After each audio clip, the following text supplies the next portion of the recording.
Last 24 hours have been a little bit different, have been a little bit chaotic, and I'm going to put these in order from what I think is most important to least important for things I think you should keep on your radar. Speaking of keeping on your radar, you should consider maybe some Doc Swinson. This is a Doc Swinson's rare release. This is a 15-year age, but this is a 110 proof. This is some good stuff here. If you ever get your chance to get your hands on that. And then for the bourbon, and then for the actual cigar, we're going to have an Undercrown by Drew Estates. I buy these in boxes of 20 or 30, and I have them pretty often. Here's the thing.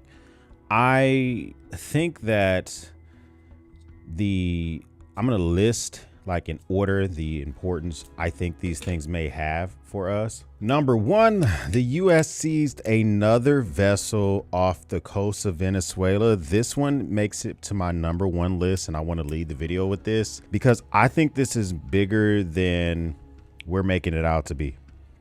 A lot of things are different with this seizure of a vessel that has Venezuelan oil that left Venezuela. It was in international waters.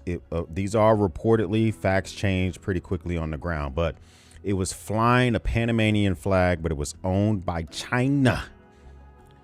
So we got a Chinese vessel. So we have a very large vessel, which has a reportedly unilaterally issued U.S. sanctions on this vessel for whatever reasons we're going to get. Unlike the first vessel, which we actually stopped, there was a warrant for that vessel, which was issued by a court here in the United States, which allowed for the Department of Homeland Security in conjunction with with our DOD to not only board that vessel, but to take the vessel. I think they actually sell that vessel to the United States, and it's still under our, it's under us right now. We have it. This vessel was still boarded by the Department of Homeland Security with assistance from the DOD via the Gerald R. Ford. The difference being that they didn't, at least reportedly right now, there's not a warrant for this vessel, which means that there's a possibility that we actually don't completely seize the oil, seize the vessel. We might actually let them go. You may ask yourself, X, why is this your number one? For a couple of reasons. Since my last video on this, the Venezuelans have begun to escort some ships, not all, obviously this was not one of them, out of their ports. Now, are they going to international water? I don't think they are. I think they're doing this as a show of force, and that just raises likelihood of military conflict between our two countries. Number two is when that first vessel was seized, Russia and China condemned it, but they didn't actually give support to Venezuela as in the form of military or intelligence, not that we know of. But this could be different, because if it's true that this is a Chinese-owned vessel flying a Panamanian flag, which China has a lot of interest in Panama, we have the most, but everyone wants access to the Panama Canal to be able to easily cut from the Pacific to the Atlantic and vice versa. And so that could be something that raises the antenna for China if it truly is a Chinese owned company or vessel or whatever that is intervened or intercepted by the Americans. And so this could be seen as an escalation. It's putting more pressure on President Maduro and the government of Venezuela as a whole. What is the end goal? Well, we're still seeing from the Department of War that they want Venezuela to relinquish all assets and everything, just like the president mentioned the other day. How's that done? Especially when we have oil companies that are, at least as of a few days ago, not agreeing to that. And I just think that it just really puts us in the space for kinetic activity with this country. Now, here's my opinion on whether I think that the president needs to inform Congress and get an authorization for military force before he takes action in Venezuela. My opinion, based on precedent, he doesn't need to. Immediately, he doesn't need to. And I'm using the example from Panama. When we went into Panama to get Noriega, Papa Bush went in, then he informed Congress. I think he did that to maintain a level of secrecy. not jeopardize the sources and methods, and jeopardize the missions. I could see that happening the same way here with Venezuela. The administration goes in 24, 48 hours later, they brief Congress and they try to get the authorization for the use of military force. That's how I predict it may happen. Is it actually going to happen that way? I don't know. I guess we'll see. But I think that is precedent to show where we're not going to necessarily see them going there beforehand, regardless if you like the reasonings or not, whether it's drug enforcement or stopping the flow of drugs or narco terrorists or whatever the different reasons we've been given. It is what it is. I think that's the more than likely outcome. But the second biggest thing is that's Southern Command. So we have Southern Command, but U.S. CENTCOM, or Central Command, which operates in the Middle East, which I fell under Central Command when I deployed to Afghanistan. Also fell under Southern Command for a brief period of time on some stuff I was doing in that area. Central Command has released a video of us striking 70 targets across Syria, along with the Jordanians' help. So we got the King of Jordan, we got us, we have a lot of bases in Amman. We also have the King Alaba Air Base that we do joint stuff out of, which has an incredible amount of flies, and I hated that base, and I'm probably mispronouncing the name of it. And then of course we have assets that are coming from other parts of the region. And the thing is that we can literally put cruise missiles from the Suez Canal, literally from the Red Sea itself, rather, from any ships that are docked off the coast of Jordan. We can easily do that. We can touch them. We can also use fighter jets. We used a lot of different assets to hit Syria hit ISIS across Syria. Now, the thing is that we recently had the president of Syria at the White House. So I would assume that they're okay with us bombing. So I don't think we got to worry about smoke from the country of Syria, but activating more Islamic terrorists is a thing I'm concerned with. So we had the Bondi Beach incident, which was like a little blip on the map when it comes to making news, because it seemed like a 2-day story and it was gone. And then we have the 2 U.S. soldiers along with the interpreter that were killed.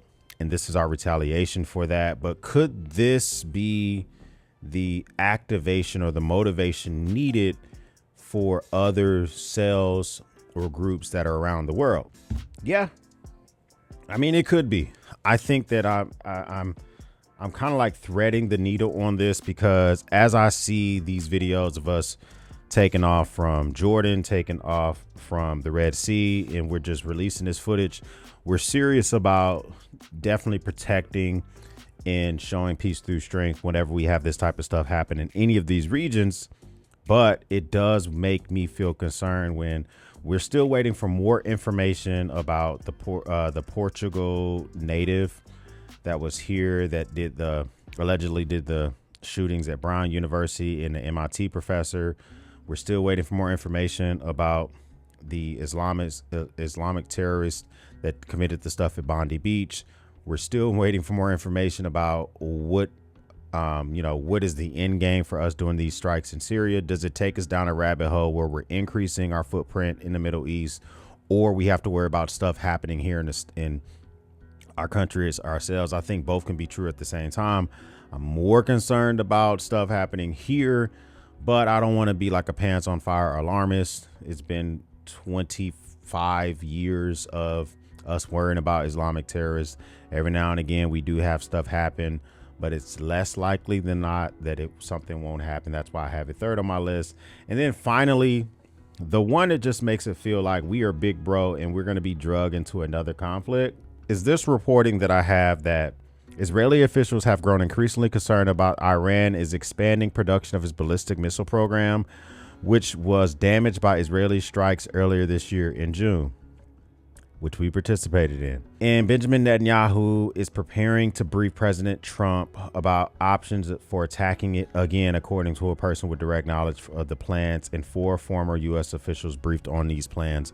So, like, we had the operation that we we conducted in June, we were told it was completely obliterated, which is not a military term. So we don't actually know what the status is of their sites. During that time, I was doing live streams and videos, and I talked about a fourth site that we don't know if it was actually struck. It was deeper than the other sites that were struck. We don't know if our bunker busters could have reached that time frame. Iran made it seem like they were all good to go. And at the time, I said that I believe that us striking would just quickly lead to more nuclear proliferation by Iran, whether they had to trade with North Korea or they had to trade with Russia so they can get what they needed, whether it's better equipped centrifuges or better capabilities for the ballistic missiles, or both, so that they can speed run this nuclear program. I think that may would have been happening since June, and we haven't heard a lot from them. What are my concerns here?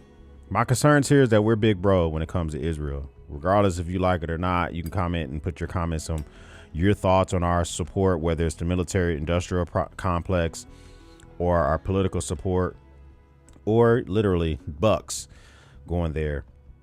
We are strong supporters and allies with Israel.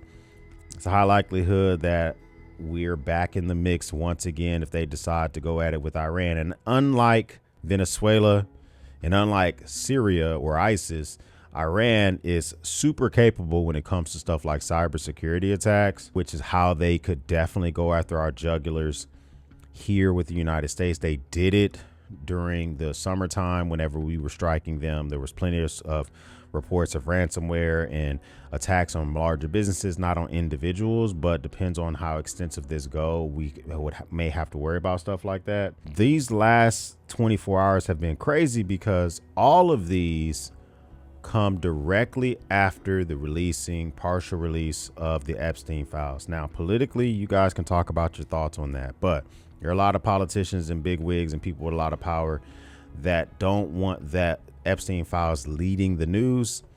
And I'm closer to believing that it's a wag the tail moment for everything that we have going on kinetically around the world, as well as we actually have interest in taking that oil in Venezuela and retaliating in Syria and just ensuring that we support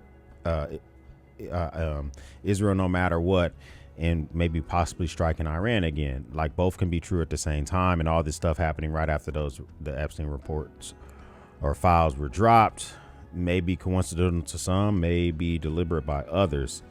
But I'm looking at the bottom line issues, regardless of how you feel about the preceding files that were released, all the crap, especially us more actively getting on vessels that don't fly the flag of the United States and are not owned by a U.S. company, is concerning to me.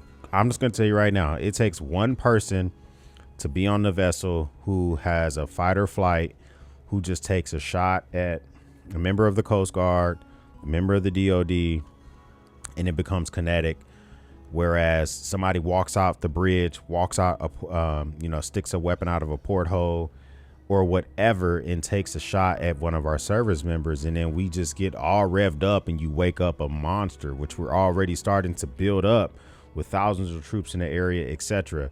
And one thing that I don't want Americans to get complacent about is that a ground campaign in Venezuela is not an easy thing. It's their land, guerrilla warfare, and then just not knowing the land by everyone is a big effing deal. Plus, it doesn't have the full backing of Congress right now or the American people, so we're doing it with a limited force. So there's a lot to unpack there. Me personally, I just wanted you to keep your eyes open and think about things that may come. I believe constantly seizing this oil that I don't know if it belongs to China. It's a vessel flying a Panamanian flag owned by the Chinese. But off the coast of China are a lot of oil tankers waiting to be offloaded for oil. So oil prices aren't rising yet. But if China starts to feel the pressure of needing to get oil from somewhere else, that can make oil prices rise for us. Because if they put more demand on Oman or Saudi Arabia or any of those Gulf states that pump out oil, that can make our prices go up. So I don't think it's going to be an immediate thing, but come the new year after Christmas, if this continues to happen and they're not able to get access to their oil, this can be a big deal. I am just saying. So keep mindful of your stockpile of stuff that you have or anything that you may need, because you never know what may happen. First time stopping by, hit the subscribe button. I would love to have you part of the battalion. If this is not your first time stopping by, well, thank you once again for watching me run my grape. For everyone else, we'll speak soon.